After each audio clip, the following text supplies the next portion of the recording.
Oddworld Soulstorm is a buy or play on PS Plus if you have it on PS5, but buy it at $40, or if you're a diehard Oddworld fan, buy it immediately. The game is very hard, but not as punishing as Dark Souls. The game is for people who like a difficult retro platformer. And now on to the main part of the review. Soulstorm is set on the planet Oddworld in the continent called Mudos. Mudos is inhabited by races living together.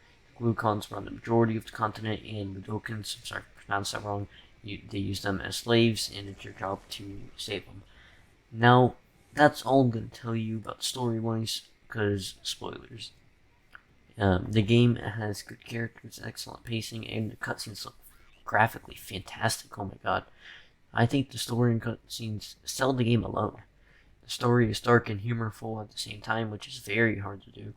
The game doesn't disappoint, and the cutscenes, all of them are entertaining.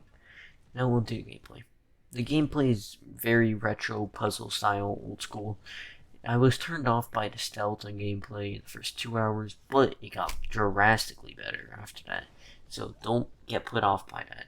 First 2 hours, it's just a little slow and stuff like that. But after, it just goes better. Also, the game has 4 endings. I only played through the game once, so I don't know about the other endings. It took me 11.5 hours to beat the game.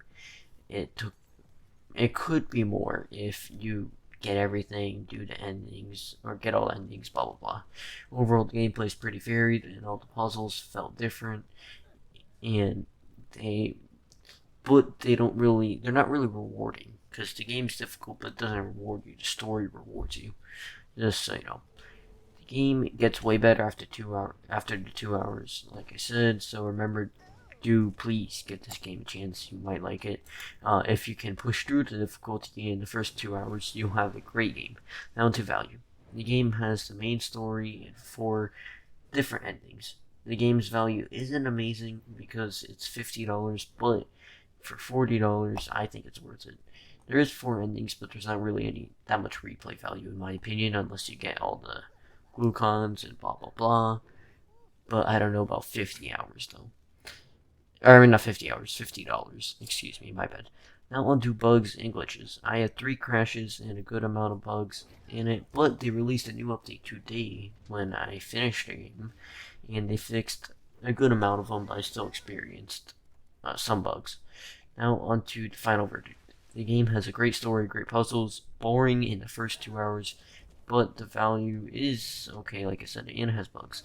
I give the game a 7.7 out of 10. It's not quite an 8, but it would be if the first 2 hours were, gameplay-wise, not as boring, and there was less bugs at launch. Because, well, if you don't include the bugs at launch, it would still be a 7.7 because the first 2 hours and stuff like that.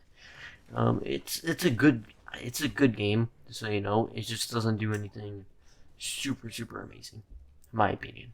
Hopefully I could explain that well, and that's about it. Bye.